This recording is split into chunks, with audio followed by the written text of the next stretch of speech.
Good morning, everyone. Before discussing asset market performance today, I'd just like to say thank you to everyone that's been subscribing on the YouTube channel, both to Morning Markets, but also to the other great content that True Potential has been producing.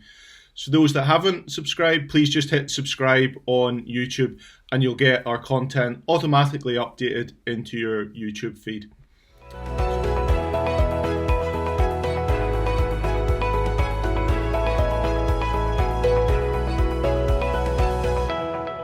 So then just looking at asset markets over the past 24 hours, what's been happening there? Pretty subdued day really across equity markets yesterday. Looking at it just at a sector level, I think it's just worth commenting on a couple of things there. Very much a similar theme across Europe and also into the US yesterday. The financial sector, one of the worst performing sectors on the day. Remember, that has been one of the leading lights over the past couple of months.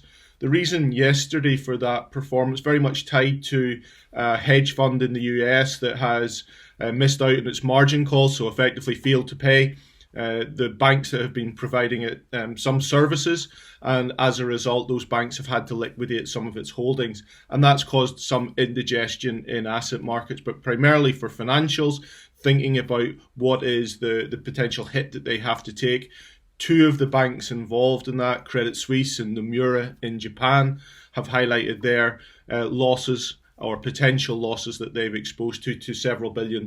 So that has just had a bit of a ripple effect on other financial companies that would have similar or could have similar exposures. I think the other thing just to note in the US yesterday was the performance of small cap, the Russell 2000.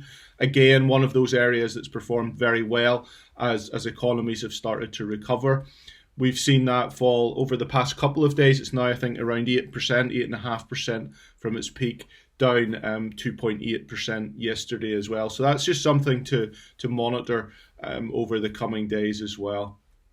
Other aspect just worth noting yesterday was performance of sovereign bonds. We talked about stability last week, a little movement out towards the end of the week, and that trend continued yesterday. So 10-year gilt moving out about 3 basis points at 78 bips.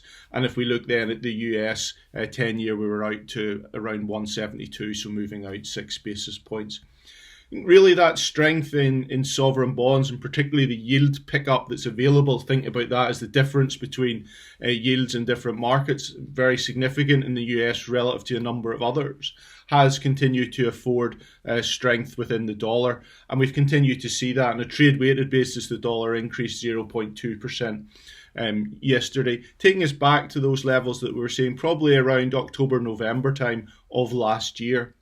The other chart that just caught my attention this morning, and you can see it now, is just the strength of sterling relative to the euro. We tend to think about the dollar and look at currencies relative to the dollar, but this one just caught my eye this morning, just given the strength that we've seen in sterling against the euro over year to date, effectively, when you can just see that in the chart, some 5 to 6%. I think the couple of reasons there really that it caught my eye. One is that strength, one difference in policy direction and communication, effectively, if we think about the messages that we're getting from the ECB versus those that we're getting from the Bank of England and also the Fed.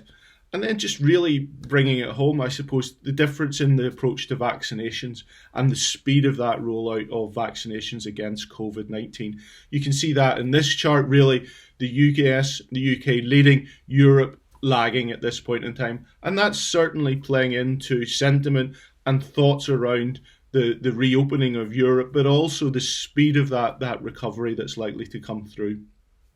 Just in Asia this morning, positive performance from equity markets there. On the economic front, we had a very good retail sales number from Japan, particularly if we look at the strength that came through month on month. We saw retail sales increasing 3.1%. Expectations had been for something of just 0.8%. So positive data there. We've seen positive data in the manufacturing side in Japan starting to come through. Very interesting to note the performance on the retail side as well. I'll leave it there, but as I said right at the start, just if you can click on that subscribe button on YouTube, it would be much appreciated. Many thanks. Subscribing to True Potential YouTube channel is quick and easy. Simply go to your YouTube app on your phone, type in True Potential and press the red subscribe option. You'll then be notified as and when new videos are released.